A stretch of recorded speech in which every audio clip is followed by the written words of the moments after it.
Reticles, expensive scopes, and ladder testing this week on Mail Call Mondays.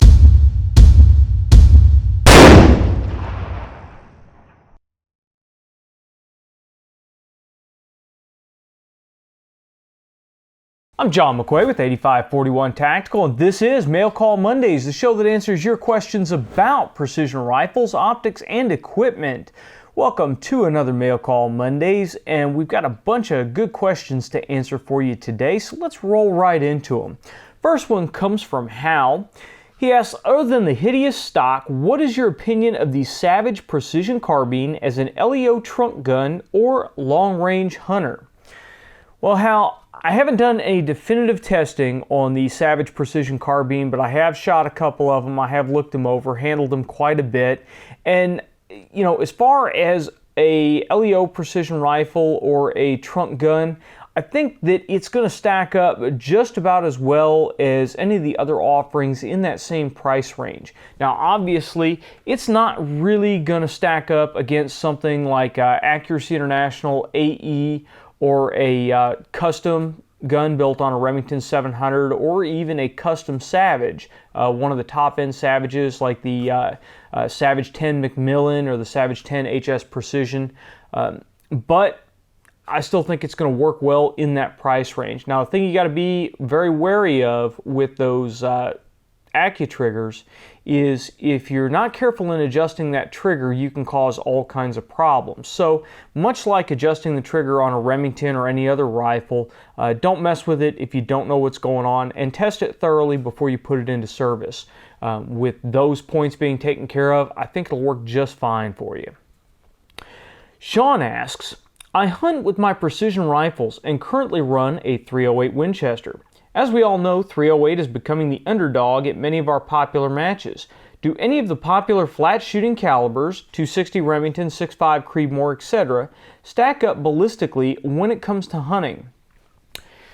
Well, Sean, it's pretty well known for guys that follow the show that I shoot a .243 in competition. .243 is well known as a very good caliber for hunting deer. Now, I don't personally hunt deer with it, but there are a lot of guys that do. Additionally, .243 is a great varmint caliber. So depending upon what kind of game you're hunting, it may or may not work. The .260 or .65 Creedmoor, although shooting a little bit larger round than the .243, also can work very well for light skinned game. Now, I don't know that I would go bear hunting or moose hunting with a .65 or a .260, but you know, for light skinned game, I think you're going to be okay. The nice thing about some of the lighter calibers is you can really tailor the weight of the bullet you're shooting to be able to accommodate a wide variety of applications. So you need to look at what game you're shooting first and then run it through a ballistic calculator and see what kind of energy you're getting on the target. Some of the guys that are a whole lot better known for hunting, they publish guidelines for how much energy you need to be able to hunt certain animals. Again, I'm not a big hunter, so I don't know that stuff offhand, but it's out there if you go searching for it. But I would say for deer, you're going to be just fine with a .65 Creedmoor or .260 when you select the appropriate bullets for the type of game that you're hunting. Andrew asks, ranging with MOA hash marks like the Nightforce NP-R1 reticle, what the distance would be. Like with mill dot at 600 yards, the distance between mills is 21 inches. What would that be for MOA? Well, I'm not quite sure what you're asking here. I don't know offhand what the subtensions are between the different hash marks on the NP-R1 Nightforce reticle, but if you contact Nightforce, they should be able to give you a printout or forward you to something on their website that shows exactly what the distance between each marks on that reticle is in MOA. Now, as far as you're converting that to how many inches it is at each yard line, what you have to remember is 1 MOA equates to about 1.047 inches at 100 yards. So at 100 yards, 1 MOA is 1.047. At 1,000, it's 10.47 inches. So, you know, that is a fairly simple way to go about it.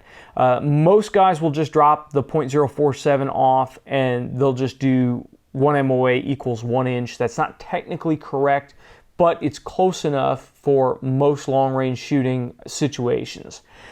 Now, what I think you're getting into, I don't think you're quite understanding how to utilize an MOA reticle with MOA turrets. Really, we don't need to convert to inches. There's no conversion built in. It's kind of the same thing with mills. If you're working with a mill reticle and mill turrets, you don't need to convert to anything else. All you simply need to do is use the reticle to measure what you're trying to get and dial that in on the turrets. Let's say, for instance, you're zeroing your rifle at 100 yards and you shoot on the target and you can see that you're 2 MOA low. Well, you're just going to grab your turret and you're going to dial 2 MOA up, and your next shot should be in the black. It's really not that big of a deal. We're over the days where you had to go out and stick a piece of gridded paper on the target at 100 yards to zero your rifle. We don't need to count grid marks. We don't need to go down range with a tape measure or a ruler anymore. If you have matching turrets and matching reticle, no matter if it's mill or MOA, then you can see the offset through the scope, measure the offset through the scope, and then dial that offset in and be on target. That's the benefit of matching reticle and matching turrets. So I hope that answered your question. I'm not real clear on exactly what it was you wanted to know, but I hope we got close, and I hope we helped out some other guys out there that are not quite sure how to utilize those different setups and are still converting to inches. Jason asks, what optic would you recommend for a LaRue 7.62 18-inch suppressed OBR? And as a follow-on, Robert asks, also, I'd like to pick up an OBR in 7.62. Should I go with a 16-inch, 18-inch, or 20-inch? Max range to 1,000 yards. Well, to answer the first question, what optic you're going to want is really going to depend upon what type of shooting you're going to do with it. For an 18-inch suppressed OBR, if you're using that as a DMR rifle or a rapid engagement rifle, then something like the new Bushnell Tactical Elite 1 to 8.5 is going to be a really good option. I've got to play with that scope. In fact, I believe it was on an OBR when I got to test that scope out, and it works very, very well as far as being able to shoot fast and up close, but being able to dial up the magnification and use a turret to dial in elevation for longer range shots. Now, if you're talking about utilizing an 18-inch OBR in a precision rifle type role where you're going to try to shoot matches with it, then a variable power optic, something in the 3 to 20, 5 to 20, somewhere in that power range is really going to be a better option. Scopes in that range, something like the Bushnell HDMR or the ERS scopes are going to work well. If you're not really looking to spend that much money, then something like the SWFA SS 3 to 15 by 42 that we just reviewed is a really good option in the more budget-minded price point. But there are really a ton of options out there. You first have to decide what you want to do with it. If you're doing something where you may need to shoot it fast and accurately close up but still reach out, then a low mag variable is going to get you done better. There's a bunch of them out there right now in the 1 to 4, 1 to 6, and there's a few in the 1 to 8 magnification range. Now, as you go up into the magnification range, you get up to the 1 to 8, they get considerably more expensive. You're going to drop several grand for a 1 to 8, whereas you can get into a 1 to 4 for a couple $100. So, but if you're going to get into more precise shooting, trying to hit MOA targets out to 1,000 yards, then you're really going to want to have at least 20 power on the top end to get those accurate shots. You can do it with 15, you can do it with 12, but you're going to do it better with 20. Now, Robert's question, 16-inch, 18-inch, or 20-inch barrel on a semi-automatic 308. If your goal is truly to shoot to 1,000 yards, then the 20-inch barrel is where you want to be at. The longer barrel will help you utilize all of the powder that cartridge has. If you really need the portability, then the 16-inch is going to be better. You need to be realistic with your expectations, though. If you plan on consistently shooting to 1,000 yards, then there's no question the 20-inch is the way to go. However, if realistically you're rarely ever going to get to 1,000 yards and most of your shooting is going to be at 500 yards and in, the 16-inch will shoot you just fine, and you really don't need to go up to the added weight of the 18 or the 20. And of course, 18 is a good middle of the road. Sometimes you're going to reach out there, but most of your shooting is going to be done at intermediate ranges. So be truthful with yourself. We all want to be able to go out and say, hey, I shoot 1,000 yards every weekend. But the reality is most of us don't have access to that, so most of the time we're shooting at closer in ranges. And when it comes right down to it, you're picking a 308, so really 308 is not optimized for 1,000 yard shooting to begin with, so you're already starting off handicapped. So bear that in mind as well. Daniel asks, do you think buying $3,000 to $4,000 scopes is really worth it with scopes like the Bushnell HDMR and DMR available nowadays, and many other options that look really good on paper? Very, very good question, Daniel, and actually a question that we get a lot in comments and in emails and on Facebook. And reality is the scopes like specifically the HDMR, they're excellent scopes for the price point and for what you're doing in, for instance, tactical rifle competitions. They're really, when you go beyond that price range, that $1,500 or so price range, then you really start to run into diminishing returns. You will get better glass quality as you go up. There's absolutely no question that Schmidt & Bender's, Hensoldt, the top-end scopes up there have better glass quality than the mid-range scopes. But the question you have to ask yourself is, are you really going to use that? Go out and take a look at the number of Bushnell HDMRs that show up in tactical rifle competitions and precision rifle competitions and win those competitions.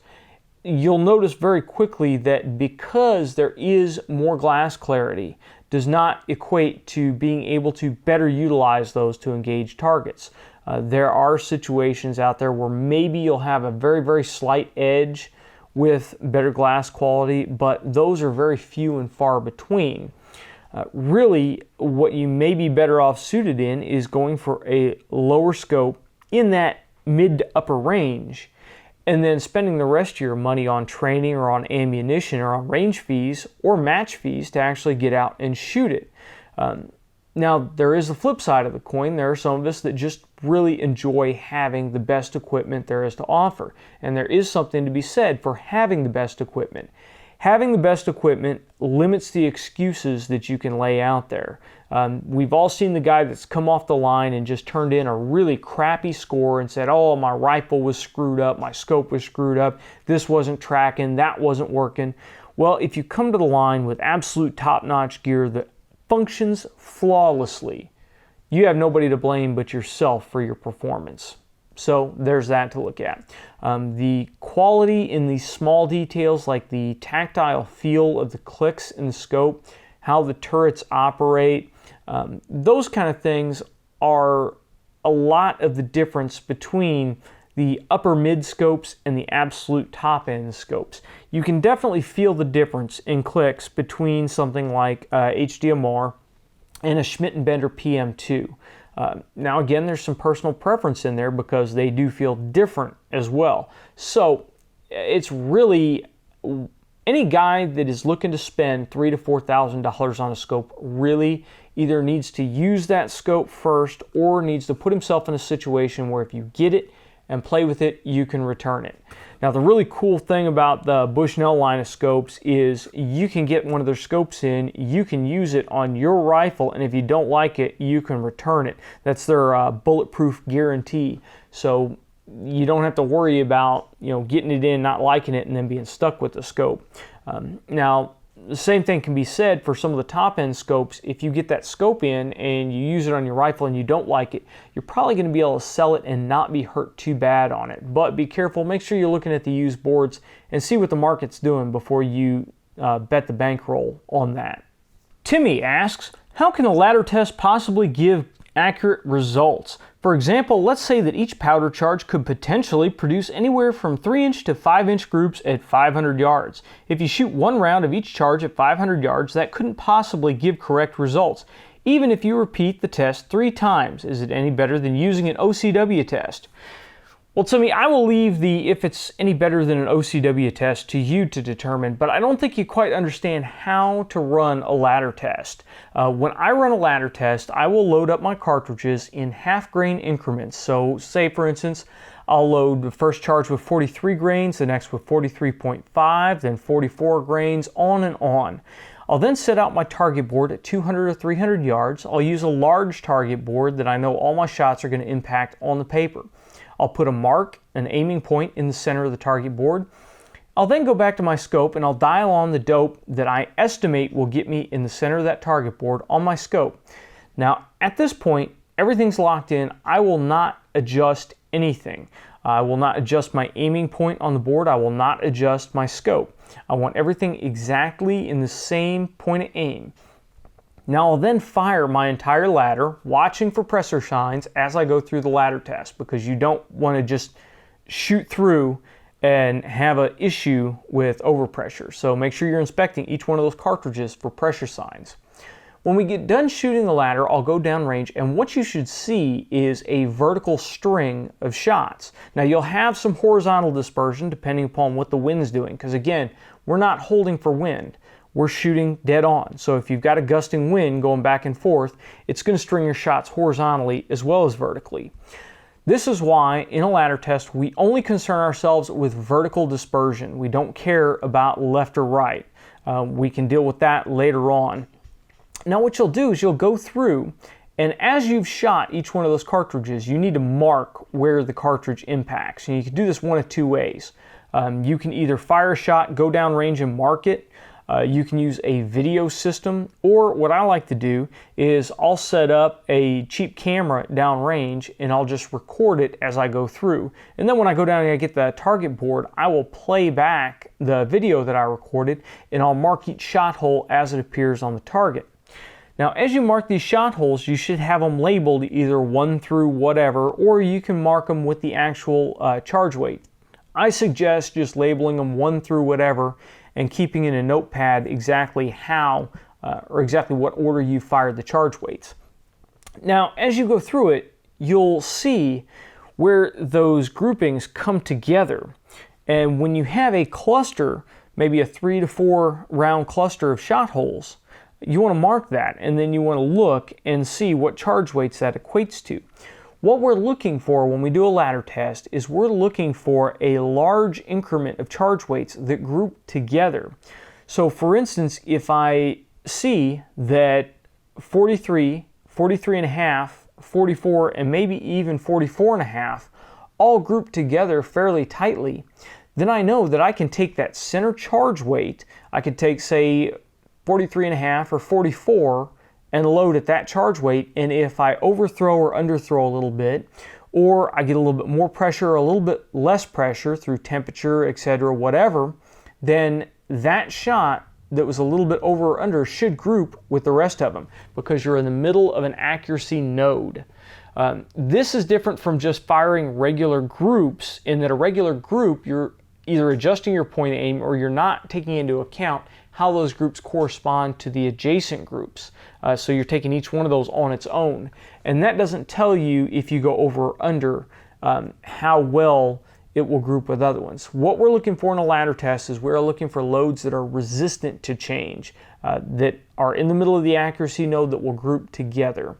That's why I do ladder tests instead of any other grouping kind of tests. Now, OCW is interesting. It's kind of like a modified ladder test. I haven't done OCW in a while. So really what it comes down to is what works better for you. And get out there, play around, do a bunch of different testing. But that's why ladder testing works for me. Michael asks, gas or bolt for LE sniper work? Well, there are a ton of pros and cons to each one of the systems, and I believe we've covered it before in one of our previous videos, but I'll nail it for you here really quick. The simplest thing to look at is the economics of the issue. If you set your accuracy requirements, it will be less expensive to get a bolt-action rifle that is at that accuracy level than it will for a semi-automatic rifle that is at that accuracy level. Let's say, for instance, we want a 3/4 MOA accuracy, and we could choose either a bolt gun or a semi-automatic gun. You're going to pay 3 to 4 times what the bolt-action rifle costs for that level of accuracy in a semi-automatic platform. You may be able to cheap out, you may be able to go a little bit lower than that, but you're going to start playing the compromise game. Now, the advantages of a semi-automatic rifle is in a law enforcement role, very frequently when we have to deploy with these rifles, the target may not be contained. If you have a gunman that goes mobile and you have to go locate him, I would much rather do that with a semi-automatic rifle and a 20 or 30 round magazine at hand than a bolt-action rifle with an internal magazine and 5 rounds. In that kind of situation, you're generally going to end up slinging this and rolling with a patrol rifle or with a handgun. It just causes a little bit more cumbersome situation. You end up rolling with either a less adequate system, or you end up carrying multiple weapon systems, which really gets heavy after a while. So that is something that you have to consider. The bolt-action rifle is still the standard for law enforcement agencies, but as semi-automatic rifles, as their accuracy level has come up and as their price has gone down, you start to see more and more of them out in the law enforcement field. Finally, if you have a department that doesn't want to authorize 308 precision rifles, they want to stick with 223, then you may be in a much better situation just to build up a precision 223 upper receiver that you can drop on a patrol rifle and go with that instead of having to spend the expense on a completely separate system. So I hope that gives you some insight into the differences between the two. Either of the systems are adept for doing the job of precision law enforcement work, but each of them have their strengths and weaknesses. Arthur asks, how about your favorite reticle? Well, Arthur, we have done a lot of optics testing here lately. We have a bunch more that are sitting over here waiting to be tested. And I can tell you, I really don't have a specific favorite reticle. The Vortex EBR2 I've used quite a bit. It's still on my primary match rifle, but there are a ton of other reticles out there that work very well. The Bushnell G2 reticle works well. There are a couple of Horus reticles, the H58, H59, the gridded type reticles work fine.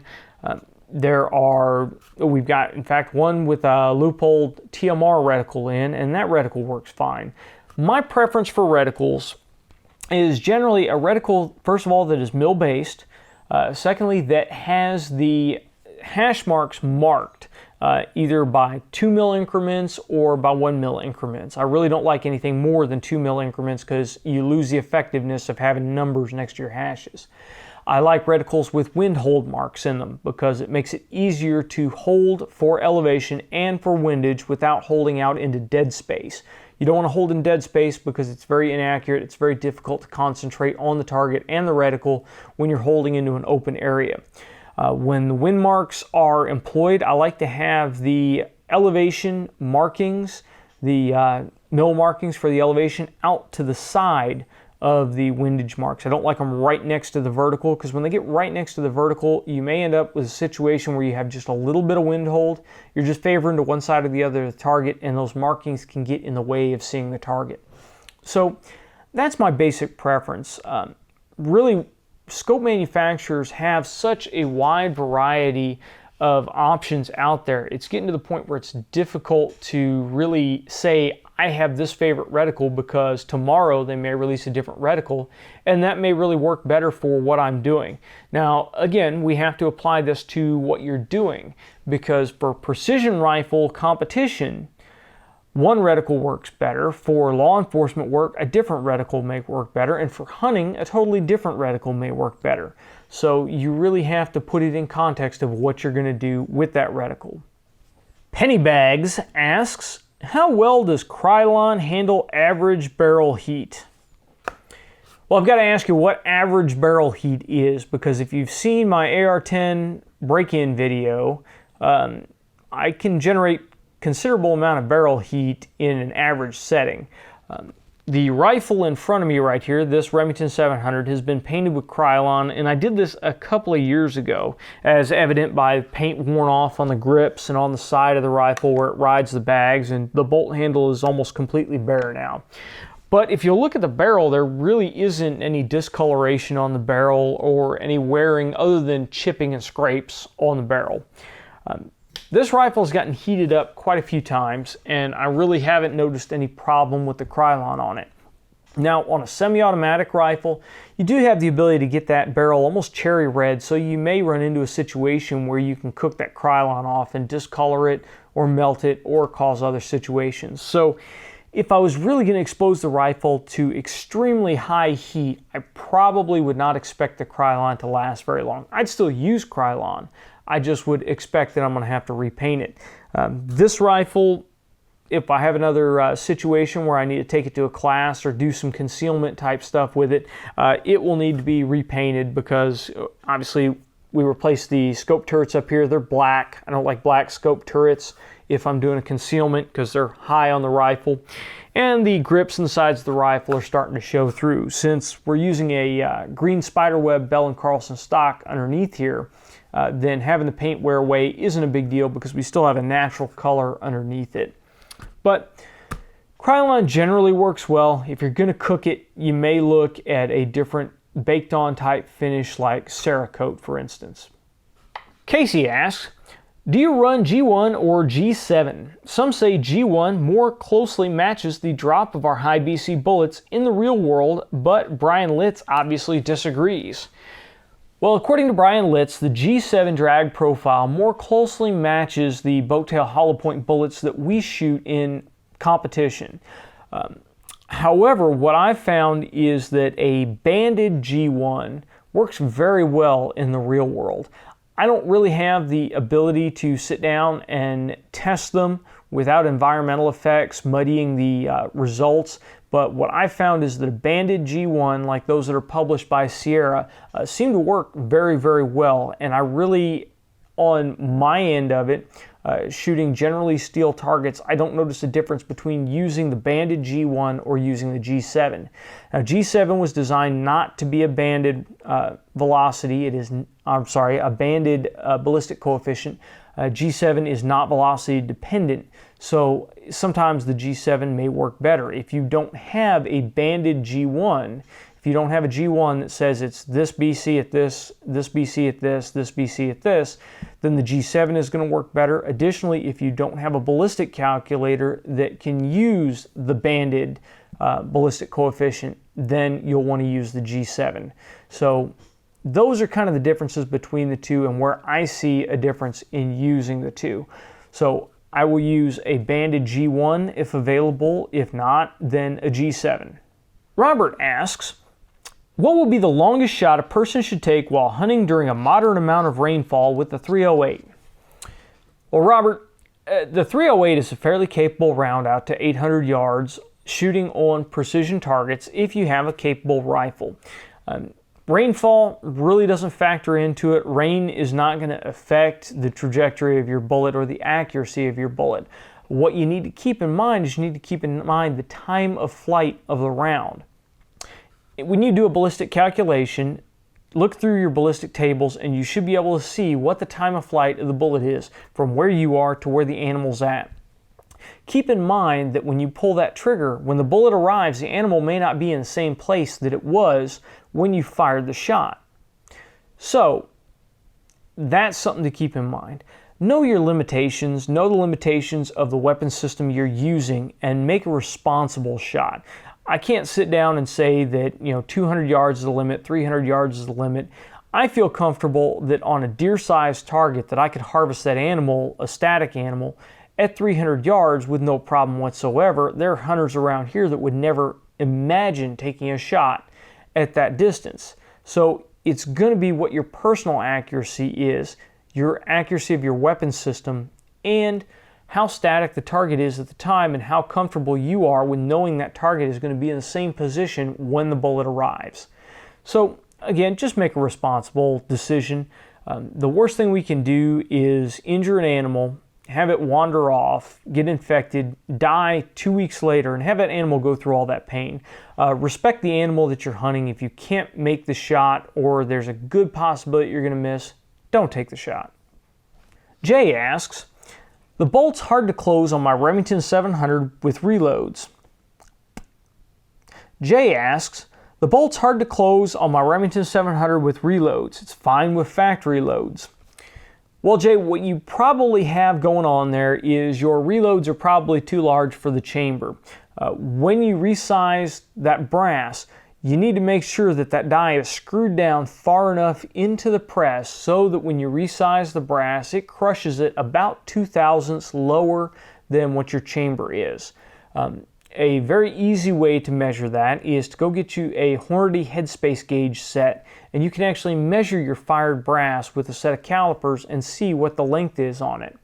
You can then put that brass in your press, crush it down, and then measure it after it comes out of the resized die.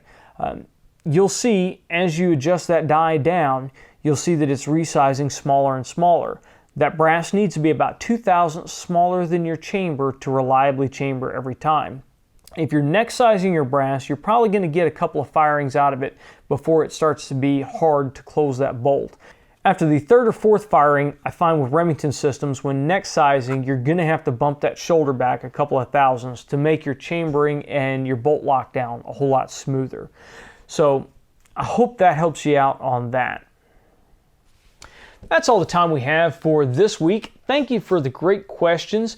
We'll leave a link in the description down below over to our website at 8541tactical.com. Go over there and check out the show notes. We'll leave some extra information over on the website. Gives us a little bit more freedom to leave links and pictures and whatnot than we can do down in the description below. If you've liked the episode, please give us that thumbs up. If you've got questions or comments, leave them in the comment section below or send them to us on Facebook or Twitter. If you're a subscriber, thank you very much. If you're not a subscriber, please subscribe. It doesn't cost you anything. We won't send any junk mail, but YouTube will let you know when we release new videos. And we've got more review videos coming up. So until next week, get out and shoot!